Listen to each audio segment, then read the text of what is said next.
महर्षी वाल्मिकी संघ आक्रमक झालेला आहे. मंदिरातील फर्निचर काढण्याबाबत वाल्मिकी संघ आक्रमक झाला. पुरातत्व विभागाकडून फर्निचर काढण्यास सुरुवात झाली. 3 वर्षांपूर्वी हे फर्निचर बसवलं होतं.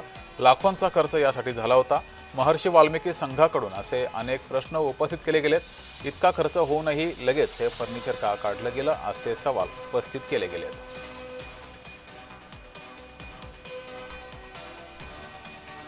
2010 पासून सगळं बंद असताना, परवानगी घेतल्याशिवाय काम होत नसताना तुम्ही कुणाची परवानगी न घेता हे भव्य दिव्य ऑफिस का बांधलं, तिथं फर्निचर का केलं, एका डोनरचे पैसे वाया का घालवले, त्या डोनरचं नाव लवकरात लवकर तुम्ही जाहीर करावं. म्हणजे चौकशी नाही झाली, भ्रष्ट अधिकाऱ्यावर कारवाई नाही झाली तर आम्हाला उद्या येणाऱ्या पालकमंत्र्याच्या कार्यक्रमाला घेराव घालावा लागेल, आडवा लागेल व तो कार्यक्रम रोखावा लागेल आणि त्या ठिकाणी तीव्र आंदोलन करावं लागेल.